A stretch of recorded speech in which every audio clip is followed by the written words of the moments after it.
asumir formalmente las competencias del Ejecutivo Nacional como el presidente encargado de Venezuela.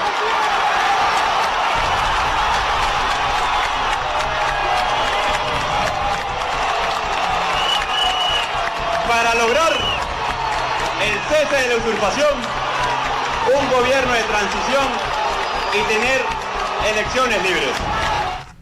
Es bueno recordarlo exactamente para que el pueblo presione a quienes son enemigos de esos 3 puntos que ha prometido el presidente interino Guaidó. Bueno, así estamos comenzando, señores.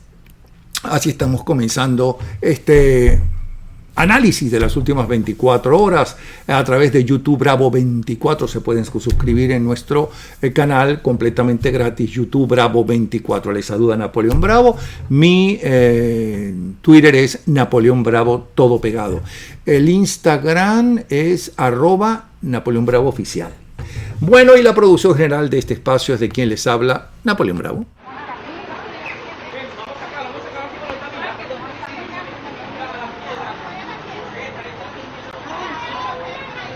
La nueva ambulancia en Venezuela, pues, se lo pierda. Un camión del aseo transportando un herido. Nada más en Venezuela.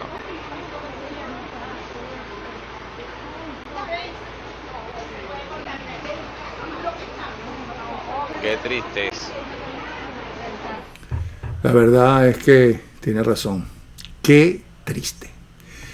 Bueno, aunque no existe el derecho a réplica en los Estados Unidos, por fortuna en Venezuela sí, y quienes no lo utilizan es porque no quieren. Este espacio está producido para tratar de entender qué está pasando en nuestro país y cuáles son las mejores ofrecimientos y la gente que lucha realmente. Evidentemente el poder tiene muchos amigos y mucha gente que quiere llegar al poder a como de lugar. Otras llegan para hacer el bien y otros para hacer el mal. Lo importante es que llegue gente que logre que Venezuela sea lo que debe ser, una tacita de plata, mejor que Dubái. Eso es lo que nosotros queremos. Bueno, uno de los mayores discusiones que hay en este momento y que nos preocupa más porque son los miles de millones de dólares que se han robado y que están por ahí a lo largo del mundo, tiene que ver con el procurador especial recién nombrado por Juan Guaidó, el doctor José Ignacio Hernández, es decir, el abogado de la República, y el doctor Carlos Ramírez López, conocido como Doctor Ley. Tengo la respuesta de Carlos Ramírez López, lo que no tengo es la respuesta en video de José Ignacio Ramírez, pero sí la carta que le pidió al Nacional publicar con sus puntos de vista. Vamos a conocer el punto de vista de él y el punto de vista de Carlos Ramírez López.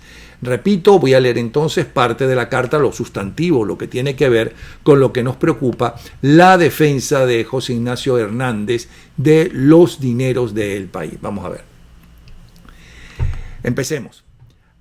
Afirma el señor Ramírez, esto lo escribe José Ignacio Hernández, repito, que yo he tenido relación con los señores Francisco Morillo y Leonardo Vaquero. Eso es falso, no los conozco ni he tenido relación alguna con ellos ni con sus abogados.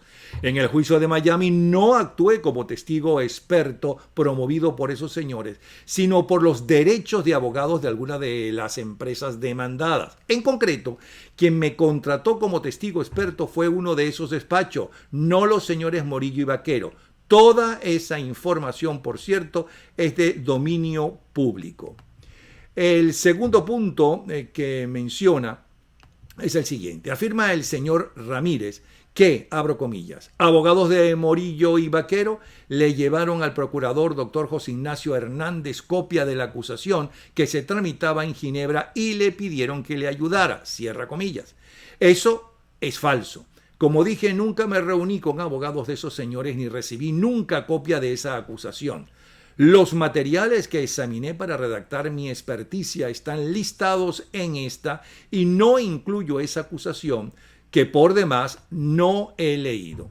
Dice el señor Ramírez, abro comillas, Hernández lo hizo, pero a través de Luisa Ortega Díaz, Por ello nos sacaba el cuerpo y desatendió nuestra petición de que se apersonara en el juicio para impedir el robo y para castigar a los ladrones, cierro comillas. Eso también es falso. No he hablado con Luisa Ortega Díaz acerca de esto ni antes ni ahora.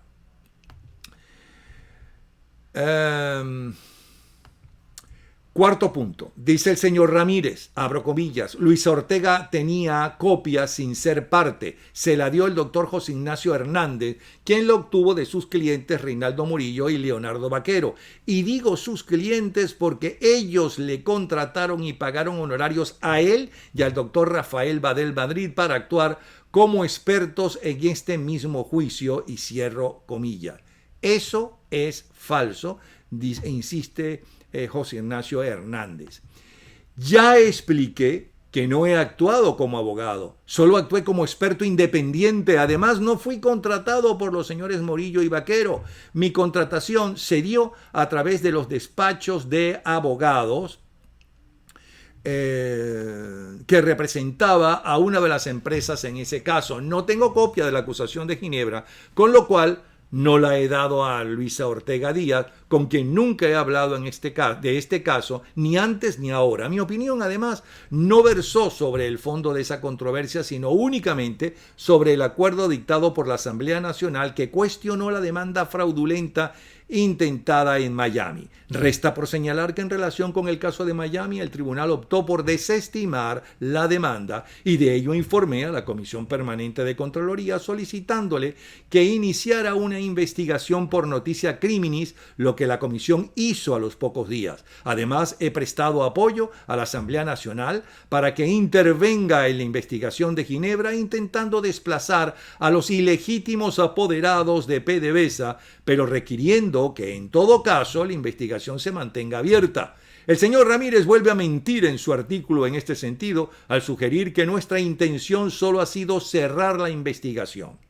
La opinión de la prensa y medios de comunicación es una herramienta fundamental para la democracia al fortalecer el control sobre quienes ejercen el gobierno. Como dijo Francisco Javier Llanes, abro comillas, el fundamento de todo gobierno representativo es la opinión pública. Cierro comillas, pero este fin se pervierte cuando artículos de opinión se emplean para divulgar mentiras que además se dirigen a ocasionar daños morales, como sucede con el señor Ramírez, quien en anteriores ocasiones ha empleado su columna de opinión en el Nacional para hacer señalamientos en mi contra poco veraces e incluso falsos que perjudican mi honra y mi reputación. Esto es parte, repito, de la carta que le envió al diario El Nacional José Ignacio. Ay, no lo puedo creer. Ajá, y aquí está. Sí, aquí está. José Ignacio Hernández. Aquí tengo, dije, ay, no lo puedo creer porque creí que había perdido la respuesta de Carlos Ramírez López. Esta es la respuesta. Hola amigos, soy Carlos Ramírez López para algunos, doctor Ley. La Procuraduría General de la República de Venezuela es un cargo de alta importancia, tanto que lo nombra el presidente bajo autorización de la Asamblea Nacional. Es el abogado de la República, es a quien le corresponde la defensa de los derechos, de los bienes y el patrimonio del país. El último procurador que hubo llenando este requisito fue Cilia Flores, hasta el año 2013, cuando salió a ocupar el cargo o la función de primera dama. Ella dejó como encargado entonces a un compadre de ella de nombre Manuel Galindo Ballestero. Ese señor estuvo unos meses porque fue nombrado después Contralor General. Y este encargado dejó a su vez a un encargado, el señor Reinaldo Muñoz Pedrosa, que es el actual procurador de Maduro, el que representa los intereses de Venezuela. Fíjense ustedes que este señor es el que aparece defendiendo a Venezuela en los juicios que se llevan en el CIADI, que es un tribunal de arbitraje, un tribunal internacional de arbitraje, donde han salido todas estas sentencias que están ejecutando contra el país. En ese tribunal CIADI, el señor Reinaldo Muñoz es quien aparece entonces defendiendo a Venezuela, que no es, decir, Venezuela no ha tenido representante legal en esos procesos, por lo tanto, esas sentencias son nulas. Y así le he venido pidiendo al procurador especial designado por el presidente Guaidó, el doctor José Ignacio Hernández, que se ocupe y pida la nulidad de esos procesos, que es la causa de todos estos embargos. Él ha desatendido esa sugerencia y después yo me he dado cuenta de por qué lo hace. Es que él ha actuado en contra de Venezuela en esos casos. ¿Por qué? ¿Cómo ha actuado? Porque las empresas demandantes han pedido juntas de expertos y en esas juntas de expertos, en juicios contra Venezuela, él ha actuado como uno de esas personas que el juez ha necesitado para formar su opinión. Él ha sido contratado por las empresas que demandan a Venezuela, incluso en una de esas aparece cobrando $160,000 por su informe.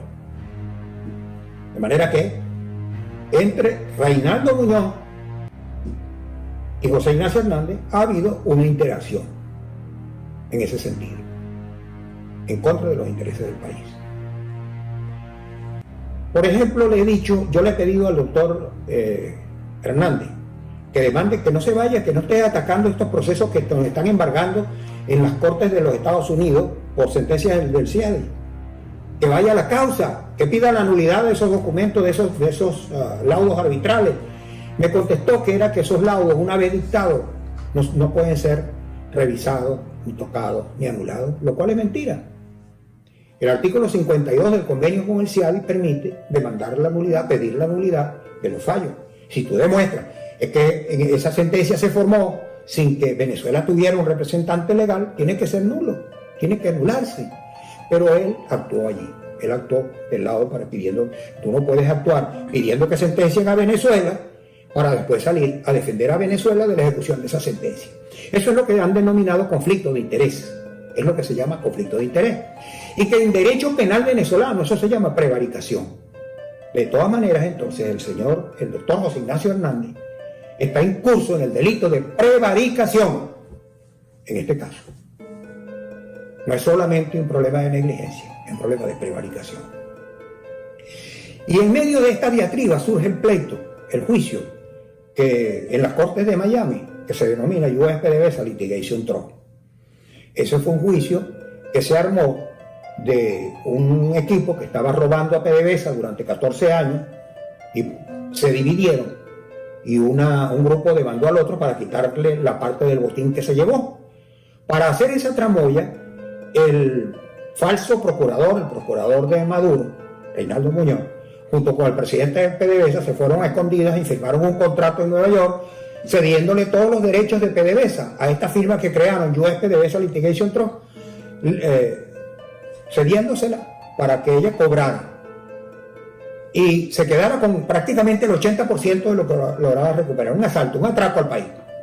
Cuando nosotros nos enteramos, un grupo de venezolanos nos enteramos de esta demanda en Miami, nos fuimos a la corte a imponernos del caso, sacamos copia del expediente, estuvimos en todas las audiencias, nos compenetramos con el caso, nos preocupó.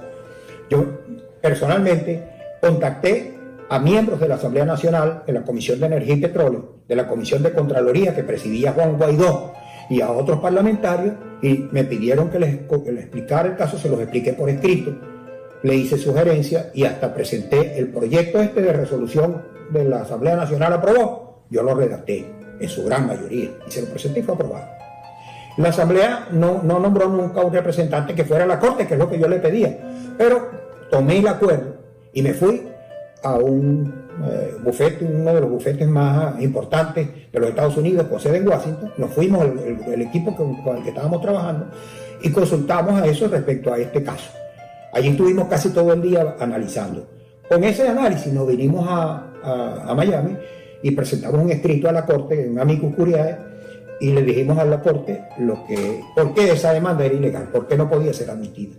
La Corte al final rechazó la demanda, no porque nosotros dijéramos esto o aquello, pero sí, en el ánimo de la Corte, del juez, intervino este planteamiento.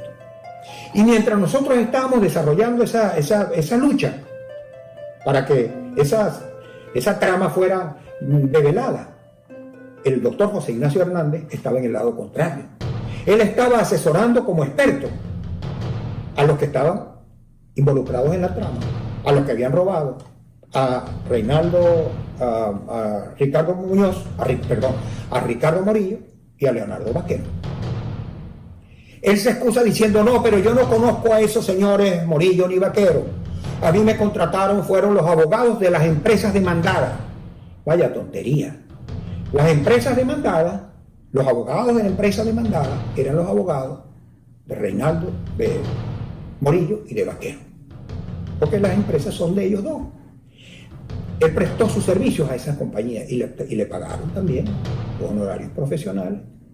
Entonces el doctor Hernández estaba del lado de la trama corrupta que quiso robarle esos dineros a Venezuela. Es la segunda oportunidad en la que él tiene conflicto de intereses.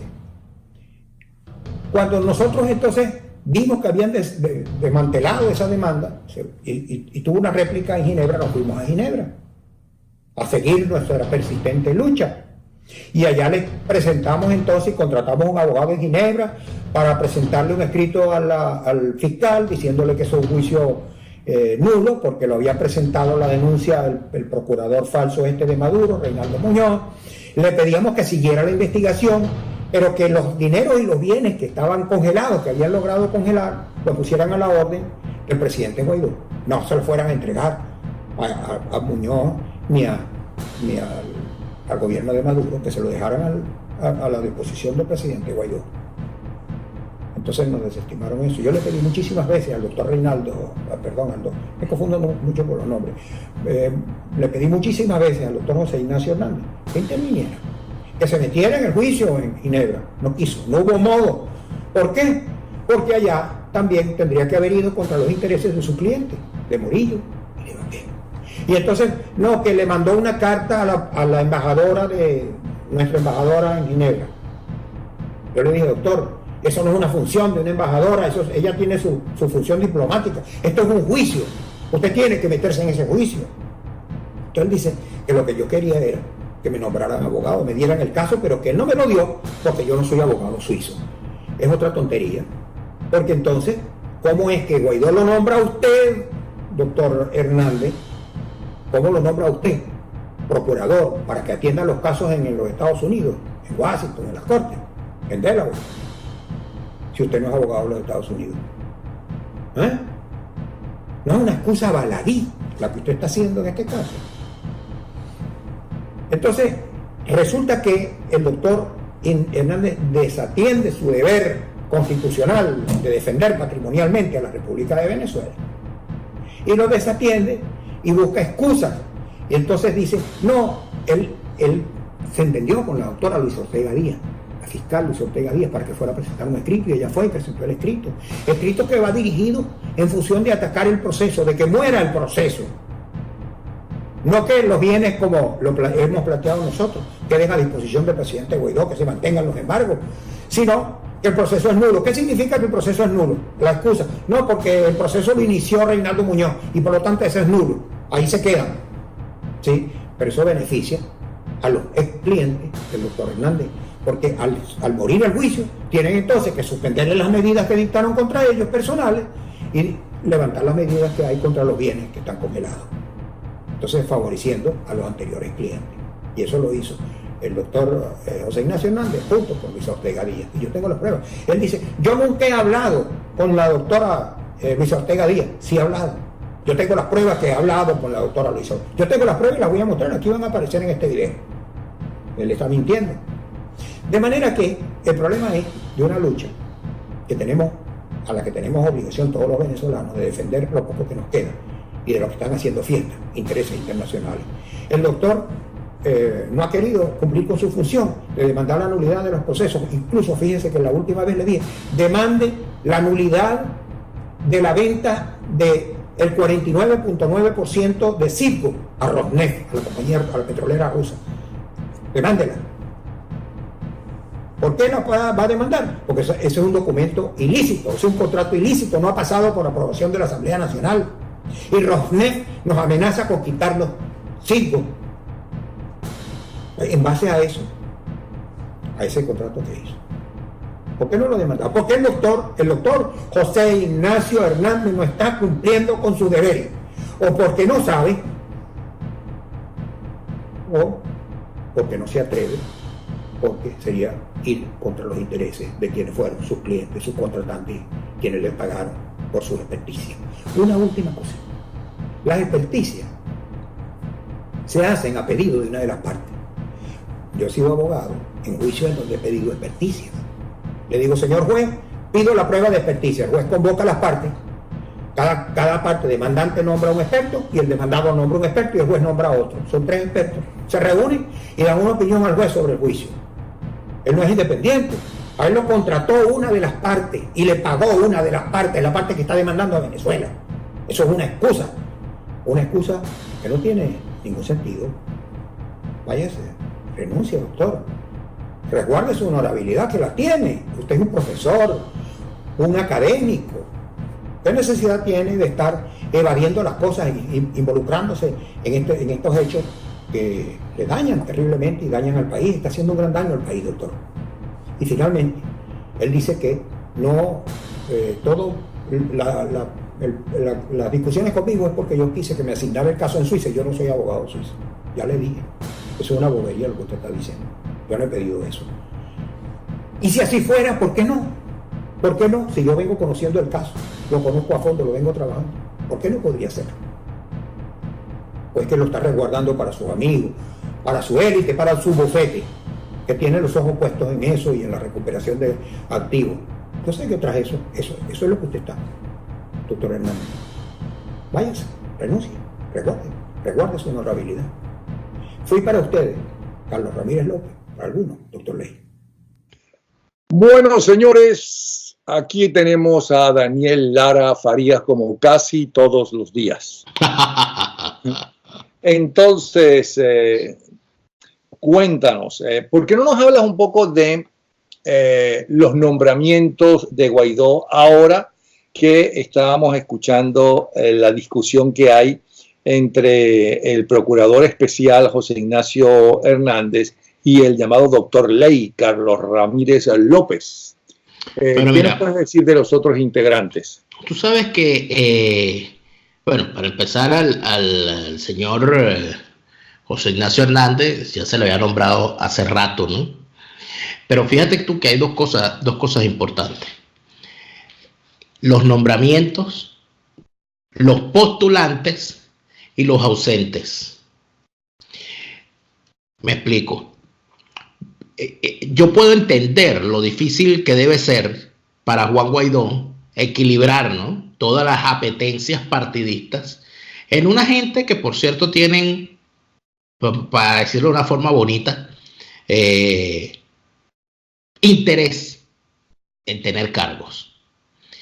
Yo puedo entender todo. A pesar de ser un gobierno de transición, que esos cargos van a durar muy poco. A pesar de ser un gobierno de transición, porque acuérdate que a caballos regalados se le mira el colmillo y más vale llegar primero y saber llegar que quedarse sentado en la silla. ¿Por qué? Porque muchísima gente dirá, bueno, si yo me siento primero en la silla, de repente después cuando venga el gobierno de transición yo me puedo quedar sentado en la silla o se acordarán de mí. Algunos casos, por ejemplo, yo creo que el primer error fundamental del gobierno interino a la hora de los nombramientos es el tremendo problema de ponerse los zapatos primero e intentar, después de tener los zapatos puestos, ponerse las medias. Ejemplo, el tema de los embajadores y el canciller. Lo lógico era nombrar primero al encargado de Relaciones Exteriores para, junto a él, hacer los debidos nombramientos de los embajadores.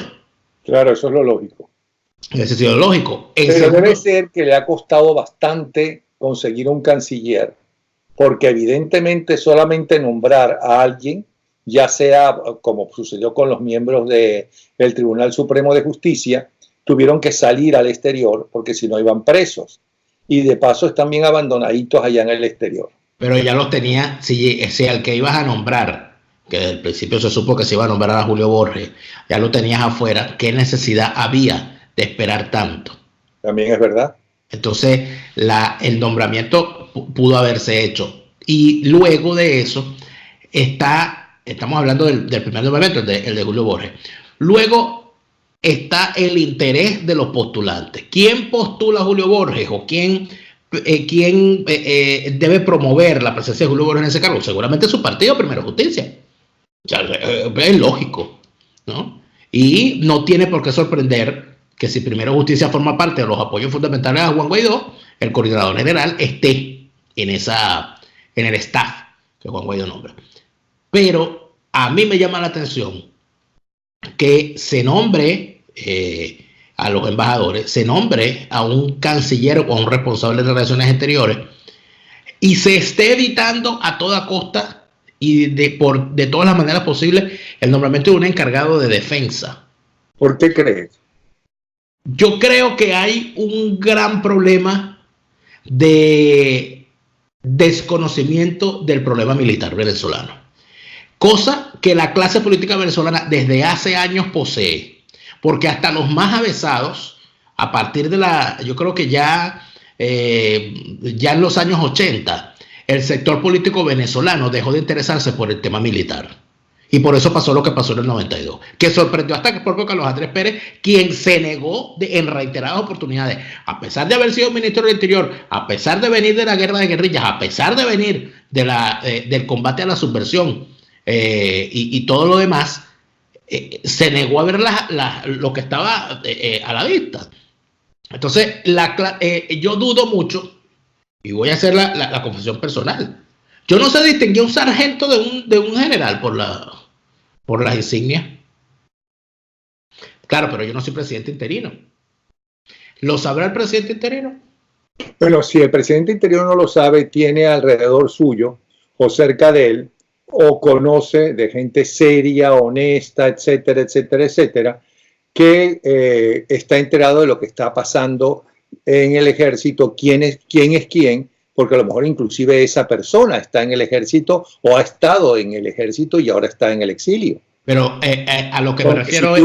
Tenemos gente que conocemos con mayor razón ellos, es decir, no solamente Guaidó, sino Voluntad Popular y los otros partidos. Sí, pero me refiero a la clase política en general y su comprensión del tema militar y del hecho militar.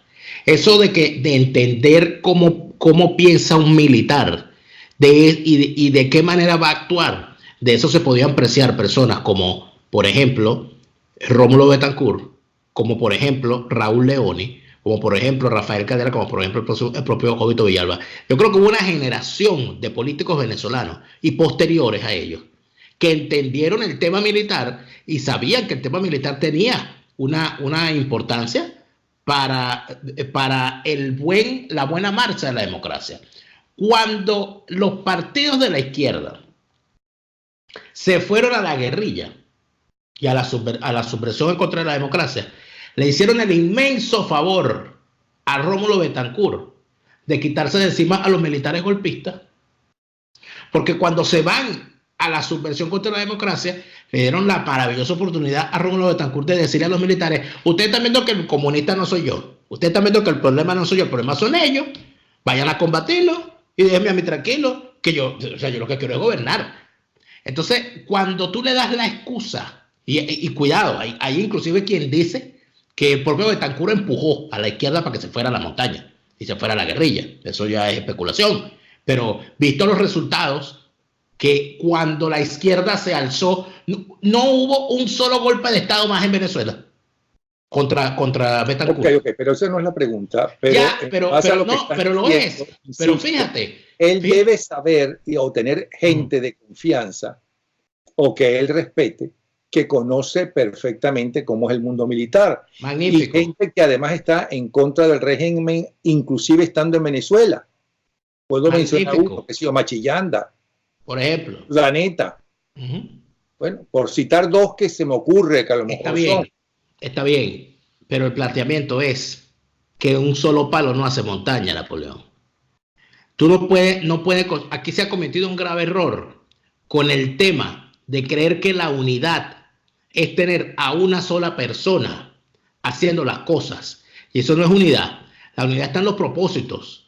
Pero mientras tú mantengas a una sola persona a la cabeza de un proceso, le sirves en bandeja de plata al adversario, al enemigo en todo caso, porque tú no eres un adversario, tú eres un enemigo y se comporta como tal, le sirves en bandeja de plata la oportunidad de descabezarlo. Por eso es que cuando a la gente sale a decir ante cada crítica a Juan Guaidó, suma pero no restes. A mí de verdad me gustaría sumar. A mí me gustaría que fuese de verdad un liderazgo colectivo de personas con arraigo nacional, regional o sectorial que permitan que Juan Guaidó no sea la única cabeza visible de un movimiento que debería ser un movimiento colectivo. Dentro de todo eso, cuando tú me dices que seguramente debe tener a alguien allí, mi pregunta es, no hace falta tener solamente a alguien allí que lo ayude a comprender, es que hace falta alguien al cual el presidente Juan Guaidó, el presidente interino Juan Guaidó, le pueda, si es que acaso sigue siendo presidente interino, porque hasta eso se está discutiendo, tenga alguien en quien delegar los asuntos militares gravísimos que se están debatiendo en Venezuela. ¿Tú crees que es justo que haya un poco de militares venezolanos en el exilio en condiciones calamitosas y que los encargados de atenderlos sean unos bribones acusados de robarse unos reales? Yo creo que eso ya va. Según anunció el propio Guaidó, sí tiene quien se encargue de eso. Leopoldo López, que se encarga absolutamente de todo. Porque según el nombramiento de Leopoldo López, él se encarga de todo, el presidente Leopoldo López. Pero te está yendo como ayer por la tangente. Ayer te hice una pregunta y entonces no te daba la gana de responder. Y hoy te estoy diciendo, bueno, ¿conoces a los integrantes del gabinete, llamémoslo gabinete, porque en el fondo es gabinete, que anunció Juan Guaidó? ¿Quiénes son? Te estoy diciendo que de los que conozco, que está Julio Borges, cuyo nombramiento me parece inadecuado para ese cargo. ¿Okay? Porque no es un profesional de las relaciones exteriores, porque no tiene conocimiento de la materia y porque además de eso se hizo un nombramiento que se le nombra como responsable de relaciones exteriores después que están nombrados unos embajadores que a su vez le responden a una línea partidista distinta a la que representan. No entiendo por qué hicieron eso. Bueno, ahí están las cosas. Teniendo, por cierto, a personas como Calderón Berti, teniendo, por ejemplo, a personas como... Quiero decirte que, según tengo entendido, Calderón Berti es una piedra en el zapato para ellos y están tratando de sacarlo. Bueno, obviamente, porque si Calderón Berti fue capaz de denunciar a un hecho de corrupción que causó lo que causó para el gobierno interino, obviamente aquí hablar de corrupción en el gobierno interino es un pecado. O sea, porque esta gente, estos tipos son que ellos no son candidatos al Nobel, ellos están compitiendo firmemente para ser beatificados primero que José Gregorio Hernández. Son unos muchachos impolutos. Dígame Henry Ramos Alú que cuando se apaga la luz, se ilumina la habitación con la aureola que tiene sobre él, del ángel maravilloso que es. Un hombre que es un santo en vida. No sé si de la iglesia maronita, de la iglesia copta egipcia, pero es un tipo que uno de verdad no dice, este hombre es un santo. Entonces, cuando tú ves cosas como esa, cuando tú ves otro de los nombrados, por ejemplo, Alejandro Plas, y a Alejandro Plas se le nombra para lo relacionado a los asuntos económicos. Bueno, yo lo último que supe de Alejandro Plas es que era uno de los más fuertes financistas de las actividades de Voluntad Popular.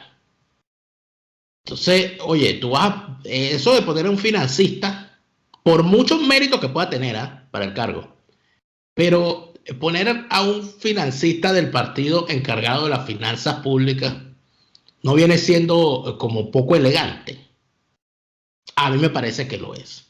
No estoy queriendo decir con esto ni que el señor sea un corrupto, ni que el señor sea incompetente para el cargo. Eso no es mi punto. Es que el asunto va más allá. Es que hay una insuficiencia ética notable en el gobierno interino.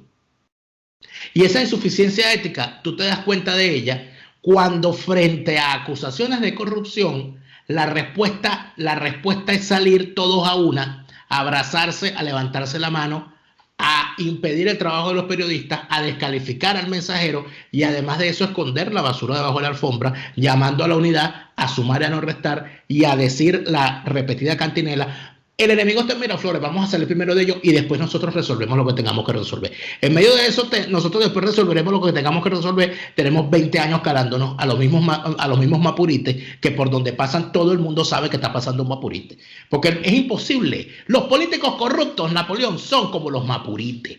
Por donde pasa todo el mundo sabe que está pasando un mapurite. Entonces yo no entiendo por qué siguen pasando los mapurites y la gente se sigue haciendo la loca. Tú no puedes vivir con un mapurite en tu casa. Yo no sé si el señor Juan Guaidó lo sabe. Es imposible vivir con un mapurite en la casa sin darte cuenta de que el tipo te está dejando el olor por todas partes. Pero yo voy más allá. Te voy a decir lo que está pasando con este espacio. Yo estoy empezando todos los días, ¿no? Con los 3 pasos, 3 puntos que en el momento de su juramentación y con la mano alzada en el juramento, ¿no?, le ofreció al pueblo venezolano Juan Guaidó y evidentemente la gente que lo propuso ahí. Bueno, es porque él fue el que lo prometió y que qué maravilla que ha prometido eso, que no nos podemos olvidar de eso, que cuando dicen que es que se asaltó y no sé cuánto, pues con mayor razón, si eso es verdad, para ponerlo todo. O sea que no es ni a favor ni en contra, en todo caso a favor de él. Vamos a estar claros para recordarle eso. Pues hay seguidores de él que consideran que eso es un insulto, que me estoy metiendo con Juan Guaidó por recordar por la promesa. Qué la gente lo apoya. Porque recordarle las promesas. La tolerancia es total. Es que claro, se ha logrado una intolerancia y además todo el mundo presupone que el otro es, o que uno es, ¿no?, lo que ellos entienden, lo que les da la gana por encima y superficialmente. Entonces, bueno, así no se puede trabajar y así no se puede gobernar. Claro, pero es que el asunto es que lo peor que se puede hacer en la política latinoamericana, donde los políticos generalmente se caracterizan por no cumplir con sus promesas, es recordarle a un político sus promesas. Y eso ocurre en todos los países de América Latina. Probablemente ocurre en todos los países del mundo. Pero en el caso de Venezuela es una cosa particular, porque a nosotros nos vendieron una ruta y nos obligaron a casarnos con ella. Nosotros fuimos para ese matrimonio y nos llevaron al altar. Usted se casa con el cese de la usurpación, el gobierno de transición y las elecciones libres. Y no solamente se casa con el cese de la usurpación, el gobierno de transición y las elecciones libres, sino que se casa en ese orden. Primero el cese, después el gobierno de transición y después las elecciones libres. Es decir, a nosotros nos encajonaron por allí. Entonces, ¿por qué razón es un pecado decir que los nombramientos que se han hecho, que es el caso del cual me está preguntando y del cual me acusas no querer responder, ¿por qué razón cuando uno critica esos nombramientos haciendo la pregunta básica? Un momento, su objetivo es que cese la usurpación en primer lugar, que haya un gobierno de transición y que en tercer lugar haya unas elecciones libres. Dígame usted, ¿en qué colabora para que esos 3 pasos se den esos nombramientos que usted ha hecho? ¿En qué ayuda al cese de la usurpación el hecho de que el señor Julio Borges haya sido nombrado canciller del gobierno interino? ¿En qué ayudan esas cosas? Yo con esto no estoy queriendo decir que el señor Julio Borges no deba tener un papel primordial en el gobierno, pero las grandes preguntas que uno se termina haciendo son el alcance real que sus actividades pueden tener. Y aquí es donde hay que caer entonces en lo que corresponde, que es en el rol de Leopoldo López. ¿Hasta qué punto el señor Leopoldo López tiene libertad de acción para ejercer el cargo para el cual se le ha nombrado? Pues para no caer en otras consideraciones. Pero estamos hablando de un señor que está metido en una embajada en Caracas, donde se supone, si está asilado en una embajada, si es que está asilado en una embajada, pues se supone que no puede meterse en política, o será la única embajada que le permite a un asilado, ¿no?, dentro, inclusive cuando lo mandan a otro país, en ese país meterse en política, porque eso es parte del asilo. A lo mejor en el caso español no es así. Ok, pero perfecto. Pero es que para empezar, Leopoldo López no está asilado, está en calidad de huésped. Bueno, eso se llama asilo. No, porque para recibir el asilo formal, y te lo dice un asilado político, en el caso de Europa tienes que estar en el territorio europeo. Tú no puedes solicitar el asilo, ni siquiera en la legación de ese país. Que no pueden entrar, está como huésped porque no lo han expulsado. Obviamente, porque es quien es. Que puedan cursarle un salvoconducto, negociado con el régimen venezolano para que el señor pueda salir del país o que el señor se escape es otra cosa, pero no está asilado, él está en calidad de huésped y es peor entonces el asunto, porque cuando uno está asilado uno tiene unas normas que te establece el Estado que te da el asilo, unas más flexibles, otras más rígidas, pero en el caso de este señor Leopoldo López hay un problema adicional, que el señor Leopoldo López está en la Embajada de España, ¿okay?, como huésped, y su papá es representante de un partido español ante el Parlamento Europeo. Entonces, ¿cuáles son los conflictos de interés que puede haber allí? En una acción del gobierno que conforma el señor Leopoldo López, las acciones, actividades o direccionamientos que se le dé a la relación con España están condicionados por el hecho de que el tipo está ahí metido y que su papá es parlamentario de un partido español. No, lo que yo pienso es, ya cuando hablaba de exilio y esto, porque yo pienso es, bueno, entonces en toda la responsabilidad que tiene Leopoldo López, ¿okay?, no lo estoy criticando ni nada, es mi trabajo de periodista, porque yo soy periodista, no soy político. Okay, hay mucha gente que cree que ando buscando algo político que nunca quise. Okay, ese no es mi mundo ni es mi negocio. Okay, porque es un gran negocio para muchísimos. Lo que quiero decir es, bueno, entonces se va a reunir el gabinete en la Embajada de España, porque él tiene que tomar decisiones entonces, ¿no? Y él necesita a su gente, la otra gente que también tiene que tomar, que fue nombrada. Eso va a ser una reunión en esa embajada, porque él está limitado para mí él está limitado estando en una embajada, o sea, estaría más libre si estuviera fuera del país, si estuviera en Colombia, por ejemplo. Mira, yo creo que para ir concluyendo en todo esto, Napoleón, y no solamente me has hablado de dos. Y no ahogarte de tres, Julio Borges, Alejandro Plas y Leopoldo López. Ajá. Hay algo particular en todo esto. Y es el tema de cómo el político venezolano es incapaz de decir que no a un nombramiento. Porque, y te voy a hablar de los tiempos en los que yo fui dirigente político. Yo creo que yo me tuve que retirar de la política, del activismo político, porque esas cosas llamadas ética, responsabilidad, etcétera, que yo tenía y que veía que otros también tenían y que también la ejercían, al final no se convertía en un estorbo. A mí me ofrecieron una vez un cargo partidista. Yo era secretario de organización de una parroquia. Se estaba organizando una parroquia. En medio de todos los rollos electorales que había, yo estaba organizando una parroquia. Y a mí me ofrecieron ser, mira, para que seas el secretario juvenil. Y yo dije que no. Para que seas el secretario juvenil regional. Es decir, un ascenso desde una parroquia a un cargo estatal. Y dije, no, yo no estoy interesado en eso. Pero ¿cómo que? O sea, entonces nadie entiende, pero ¿cómo que no? No, porque yo tenía en aquel, hace 10 años, yo tenía 29 años, yo dije, yo nunca he sido joven, ¿qué voy a estar siendo yo secretario juvenil? En el sentido de que yo jamás, en mi militancia política, nunca formé parte de una secretaría juvenil, porque yo siempre estuve en la dirigencia comunitaria. Entonces, ¿qué voy a hacer yo ahí? Yo rechacé el cargo. Entonces, eso se convirtió en una cosa, bueno, como un desprecio. Que usted lo quiere nombrar ministro y usted no asuma. Imagínese. No hay nadie que sea capaz de decir, mire, ante ese nombramiento yo he decidido declinar porque, mire, yo no me siento preparado, no estoy en condiciones, yo estoy metido en una embajada, mi papá forma parte de un gobierno, de un partido extranjero y eso limita mis actuaciones y compromete tal y tal, todo aquello. No, los nombran y lo agarran. Una de las particularidades que hay en todo esto, que creo que es importante, además de los nombramientos, que era lo que te decía al principio, que es que a mí no me preocupan los que nombraron, más que los que no han nombrado. ¿Cuándo van a nombrar el responsable de defensa? ¿Cuándo lo van a nombrar? ¿Cuándo van a nombrar, aparte de eso, ratificaron en el tema de la ayuda humanitaria a un tipo al cual acusaron de robarse unos reales para la ayuda humanitaria, que es Sergio Vergara? Y no me vengan con el cuento de que, bueno, es que nada de eso está comprobado, porque la realidad real es que nada se ha investigado. Y lo que se ha comprobado, a los corruptos comprobados, se les levantan la mano en actos públicos, aunque tengan pinta de santo. Entonces, el gran problema, ¿sabes cuál creo yo que es el gran ausente del gobierno interino? El sentido de la responsabilidad histórica. O sea que hay gente que no se está dando cuenta, que están jugando con la vida de un poco de venezolanos dentro y fuera de Venezuela.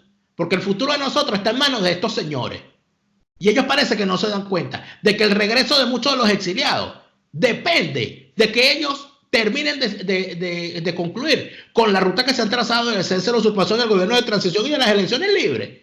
Ellos parece que creen que de verdad el mundo gira alrededor de ellos.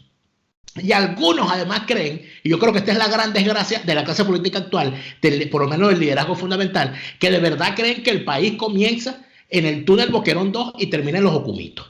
O sea, de que ese es el espacio territorial de Venezuela.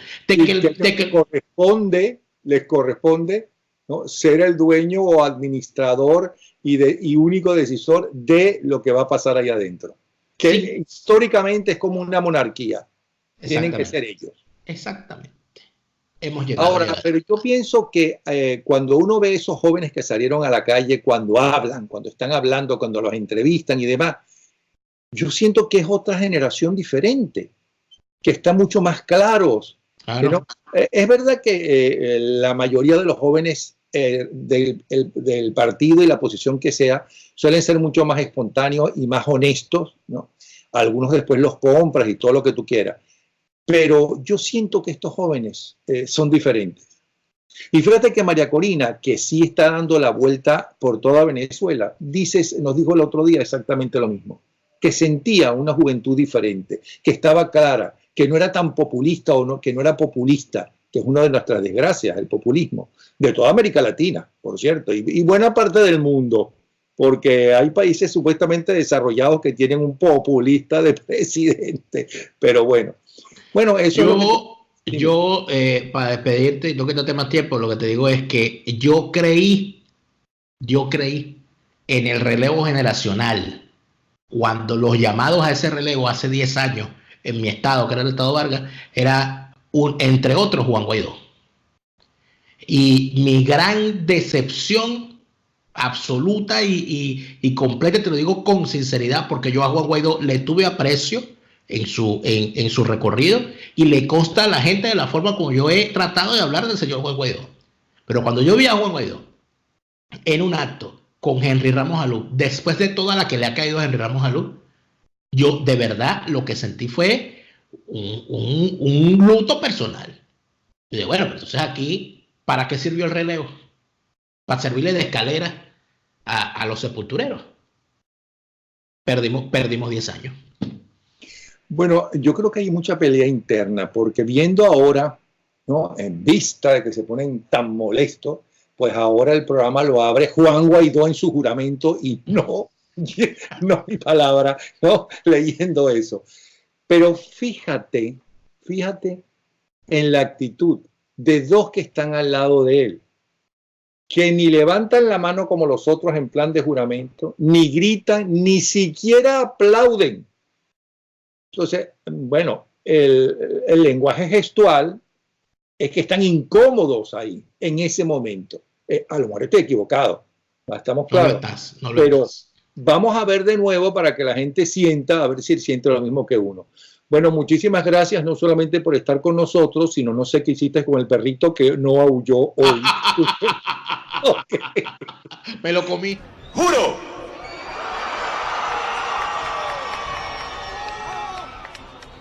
Asumir formalmente las competencias del Ejecutivo Nacional como el presidente encargado de Venezuela.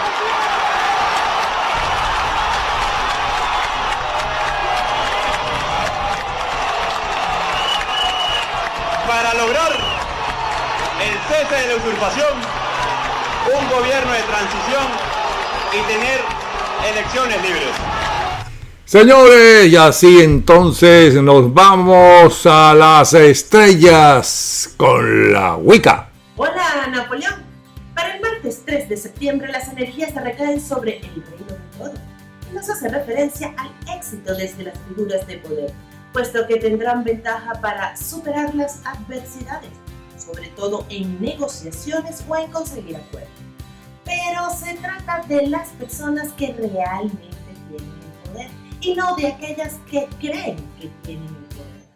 El signo mejor aspectado es Capricornio, que tiene lo que necesita para progresar y conseguir todo eso que desea, pero eso sí, debe planificar y organizarse. Virgo, debes tener paciencia y confiar en el universo, porque con el tiempo verás cómo se resuelven todos los conflictos. Aries, tienes la necesidad de sentirte amado y deseas en tu corazón que las cosas comiencen a mejorar. Géminis, añoras el pasado y todo lo que tenías. Necesitas un descanso para que puedas ver las nuevas oportunidades que te ofrece el futuro. Cáncer, tendrás algunos retrasos para cobrar un dinerito y eso te hará que te retrases en tus responsabilidades económicas. Libra, necesitas un cambio. Estás muy obsesionado con la perfección y eso te mantiene estancado. Piscis, tendrás que comprometerte con las metas o estarás en muchos problemas para hacer cualquier cosa. Sagitario, intentas avanzar sin mucho éxito porque encuentras muchas cosas sin resolver. Te sentirás estancado. Tauro, serás práctico o radical porque no te quedarás a merced del destino. Leo, ganarás, pero cuidado con convertirte en aquello que venciste porque tendrás más problemas que antes. Escorpio, encuentras la libertad y la independencia, aunque la situación se la pese. Lo importante es que te concentres en lo primordial. Acuario, debes buscar tiempo para descansar o el destino te obligará a hacerlo. Cuidado con meterte en problemas ajenos porque te van a traicionar. Palabra de bruja. Me pueden encontrar en Twitter como @Virginia Escobar o en Instagram como @huellareencarnada. Mañana regresamos con las energías y los signos. Hasta mañana, estimada audiencia. Hasta mañana, Napoleón.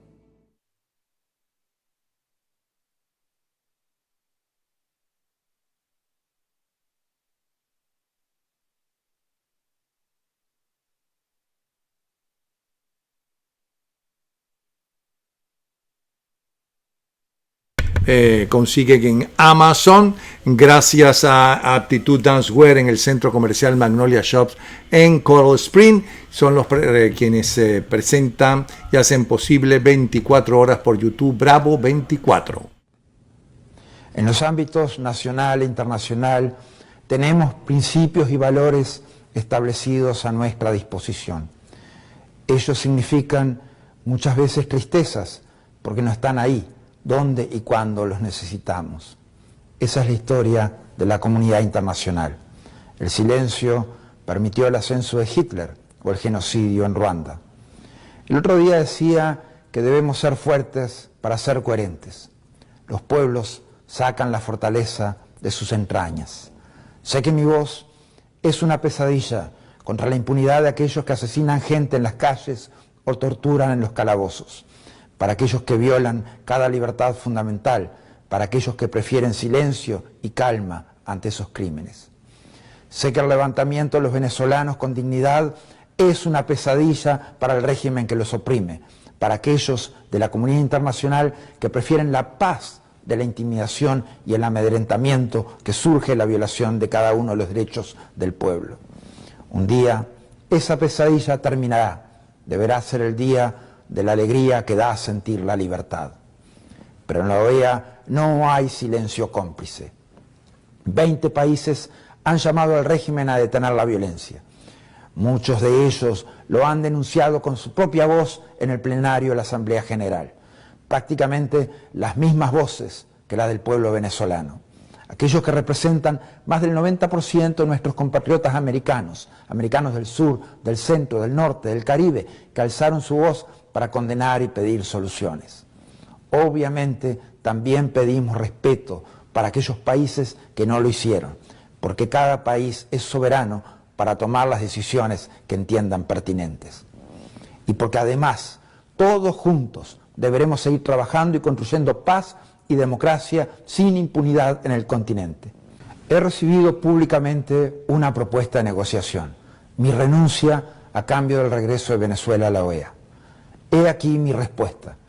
Yo renunciaré a la Secretaría General de la OEA cuando se realicen elecciones nacionales, libres y transparentes, con observación internacional y sin inhabilitados, cuando se libere a todos los presos políticos listados por el Foro Penal venezolano y se amnistía a los exiliados, cuando se reconozcan los plenos poderes a la Asamblea Nacional, cuando se abra un canal humanitario de alimentos y medicamentos para los venezolanos más desprotegidos y cuando se juzgue a todos los asesinos de cada uno de los manifestantes, así como a su cadena de mando.